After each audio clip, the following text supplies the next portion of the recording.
નમસ્કાર મિત્રો, સ્વાગત છે તમારું મારી યુટ્યુબ ચેનલ ઓફિશિયલ માહિતીમાં।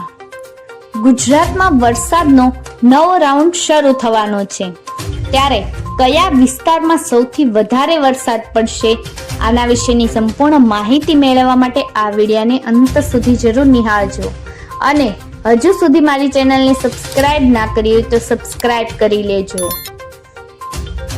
મિત્રો, ગુજરાતમાં 16 જૂનના રોજ ચોમાસાની વિધિવત રીતે શરૂઆત થયા બાદ ઘણા વિસ્તારોમાં ભારે વરસાદ થયો હતો। ખાસ કરીને સૌરાષ્ટ્ર અને દક્ષિણ ગુજરાતના કેટલાક વિસ્તારોમાં વધારે વરસાદ થતા નદીઓમાં પૂર આવ્યા હતા, જે બાદ વરસાદનું જોર ઘટી ગયું છે અને કેટલાક વિસ્તારોમાં વરસાદ સાવ જ ઘટી ગયો છે। હવે ફરીથી રાજ્યમાં વરસાદનું જોર વધશે અને એક નવો રાઉન્ડની શરૂઆત થવાની શક્યતા છે। મિત્રો, હવામાન વિભાગની માહિતી પ્રમાણે રાજ્યમાં 2 દિવસ બાદ ફરીથી 3-4 દિવસ સુધી ભારે વરસાદની શક્યતા દેખાઈ રહી છે, જેમાં ઉત્તર ગુજરાત, મધ્ય ગુજરાત અને દક્ષિણ ગુજરાતના વિસ્તારોમાં વધારે વરસાદ થવાની શક્યતા રહેલી છે। આ ઉપરાંત પણ કચ્છ અને સૌરાષ્ટ્રના ઘણા વિસ્તારોમાં સારો વરસાદ થવાની પણ શક્યતા દેખાઈ રહી છે। ગુજરાતમાં 16 જૂનના રોજ ચોમાસાની શરૂઆત થઈ હતી અને માત્ર 2 દિવસમાં રાજ્યના તમામ વિસ્તારોમાં ચોમાસું પહોંચી ગયું હતું, જ્યારે કેટલાક વિસ્તારોમાં હાલ વાવણી ચાલી રહી છે અને કેટલાક વિસ્તારોમાં હજી વાવણી બાકી પણ છે। મિત્રો, ગુજરાતમાં ક્યારથી શરૂ થશે વરસાદનો નવો રાઉન્ડ એના વિશે વાત કરીએ તો ગુજરાતમાં 22 જૂનથી ફરીથી વરસાદનું પ્રમાણ વધવાની શક્યતા છે।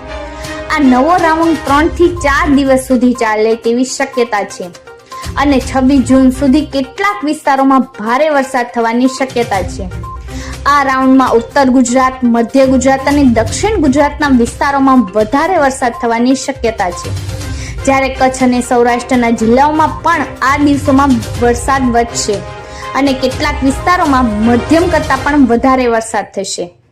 મિત્રો, હવામાન વિભાગે જણાવ્યું છે કે દક્ષિણ પશ્ચિમ રાજસ્થાન પર એક અપર એર સર્ક્યુલેશન રચાયું છે, જે સમુદ્રની સપાટીથી 1.5 કિમીની ઊંચાઈએ આવેલું છે, જેની અસરને કારણે હાલ રાજ્યમાં વરસાદ સતત ચાલુ રહેશે।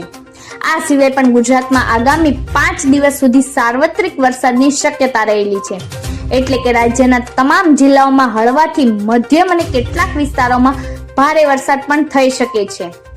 ગુજરાતના કયા જિલ્લામાં વરસાદની આગાહી કરવામાં આવી છે એના વિશે વાત કરીએ તો 24 કલાકમાં વલસાડ અને ડાંગમાં કેટલાક જગ્યાએ અત્યંત ભારે વરસાદ પડ્યો છે।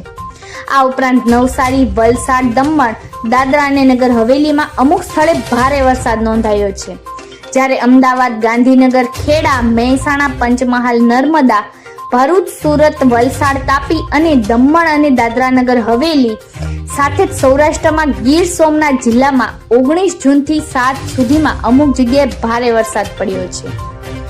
મિત્રો, આવી જ વધુ માહિતી મેળવતી રહેવા માટે મારી ચેનલ સાથે જોડાયેલા રહેજો।